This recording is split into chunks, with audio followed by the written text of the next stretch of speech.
Hi guys.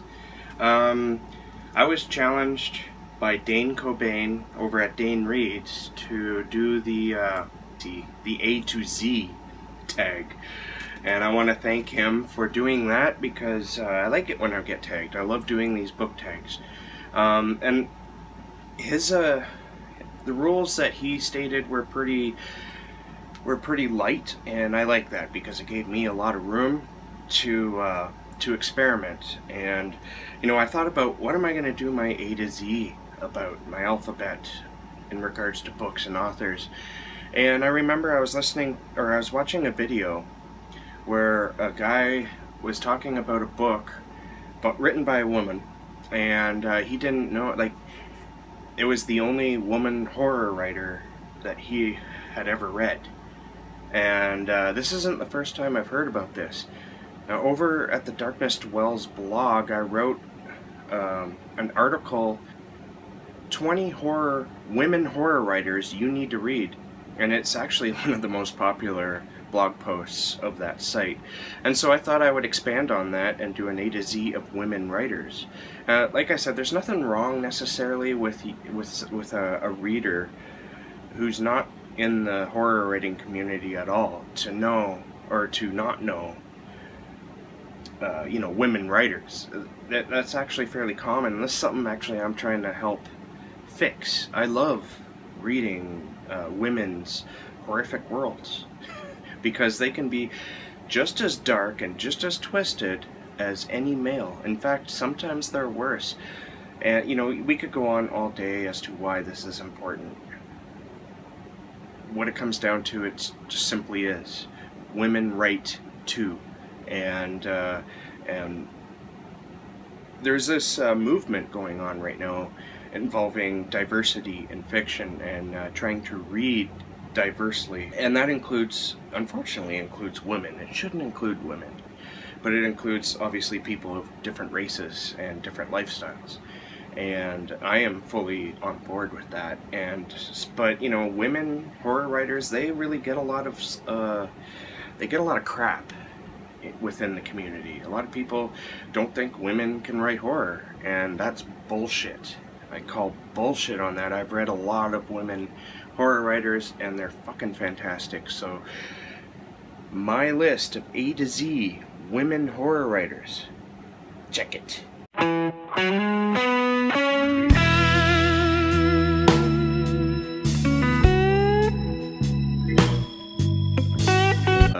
Organized by their surname.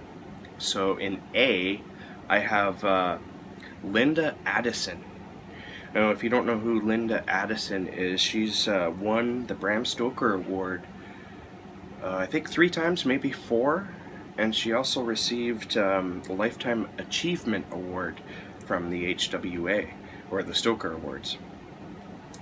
They're pretty much both the same, but you know what I mean.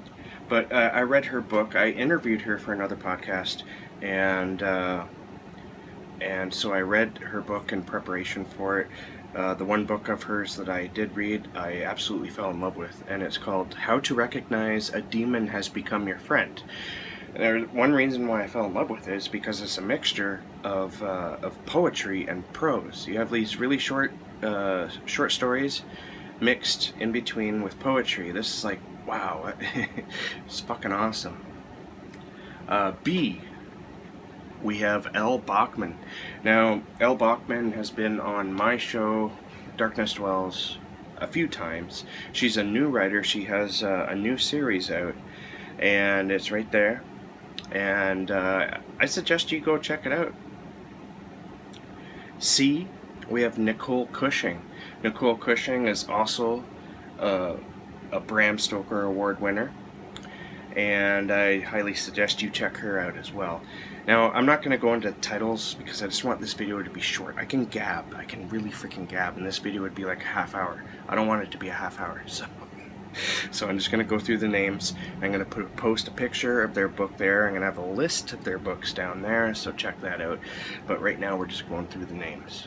I know I already broke the rule with Linda Addison, but I really wanted to share that one because it's a fascinating mix of really short stories and poetry. It was really cool. D is Tananarive Do.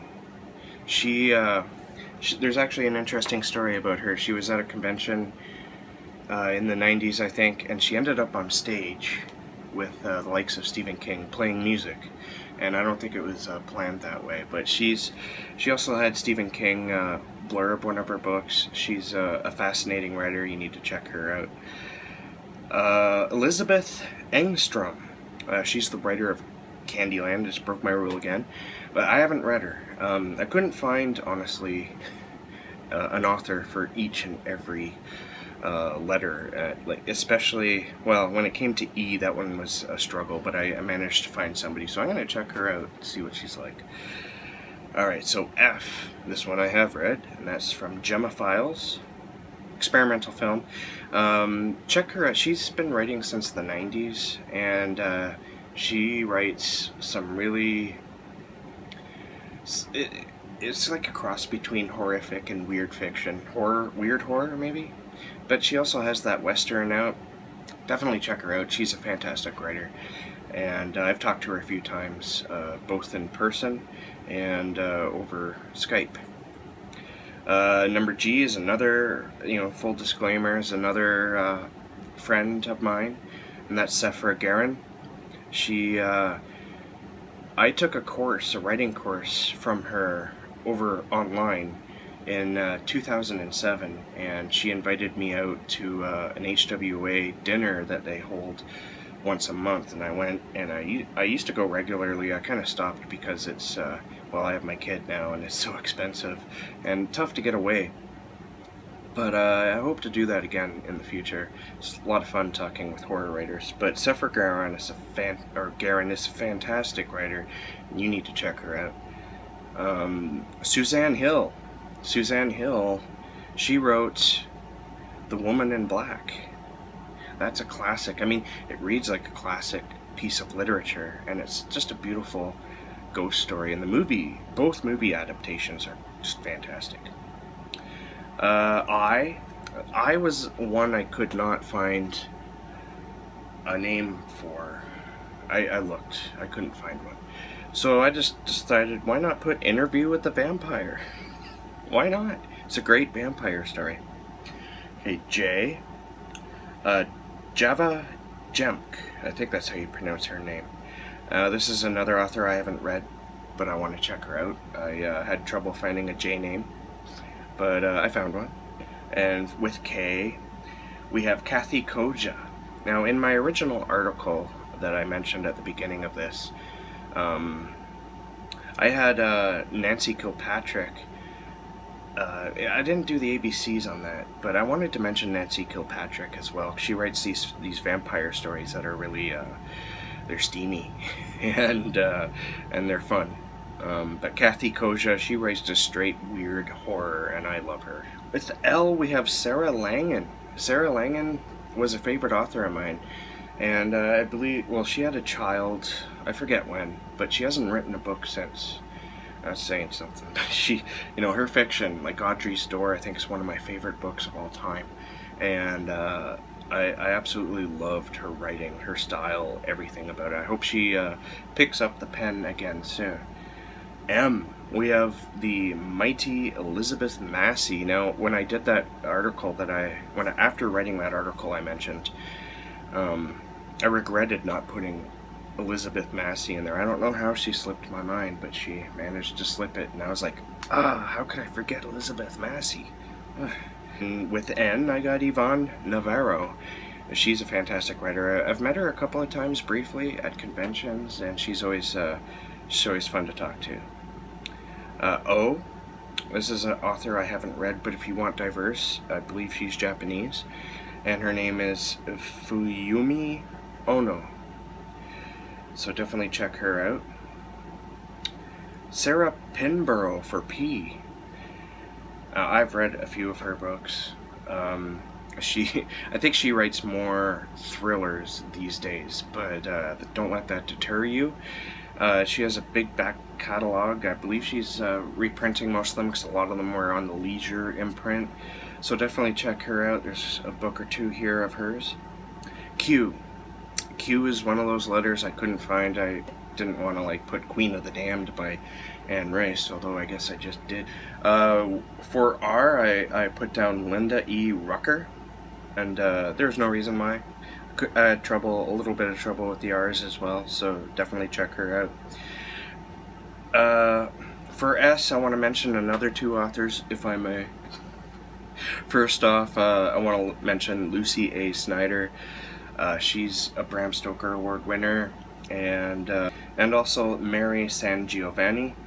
I love Mary Sangiovanni's work a lot. She's a favorite of mine because she writes in that weird horror niche genre that just attracts me like no other. For T, I put Lucy Taylor. I read a short novel, a novella by her recently after talking to her over a Skype interview, and it seemed like she knew that it would blow me away, and it did. It's fantastic. Definitely check that out. For you, I couldn't find anyone, so I thought I'd go with Jane Urquhart, because why the hell not? First of all, she's a fellow Canadian like me, and and you know, she writes some pretty serious literary type fiction, and she's a female writer, so there you go. For V, I got Rachel Vincent. I haven't read her yet, but I always plan to. I love finding new authors, especially ones that blow me away. And for W, I got Damien Angelica Walters. She's written quite a few collections of short stories, and Paper Tigers is a really fantastic novel of hers. I think you all need to run out and definitely swipe all those up. And I couldn't find anyone for X. I couldn't even find any male writers with the letter X. Although I didn't really look, I was looking mostly for women writers. And for Y, another favorite writer of mine, Mercedes Murdoch Yardley. I've talked to her twice for my podcast, Darkness Dwells, and she is a fantastic person. She's really funny, and she's really smart. So I'm gonna put a couple suggestions here. They've probably been flashing as I've been doing this, but definitely check out Mercedes Murdoch Yardley. Her fiction almost runs like cartoons, and if you don't know what that means, you need to read her. I mean, very dark cartoons, very dark and twisted cartoons. Read Mercedes M. Yardley. And as with some of those other letters, I couldn't find anything for Z or Z. So that is my my list, my A to Z of women horror writers. And I stuck with horror because that's, you know, Poe. I got a Poe t-shirt on that should tell you something. And so thanks again to Dane. Thanks to you for watching, and if you like this video, please hit the like button.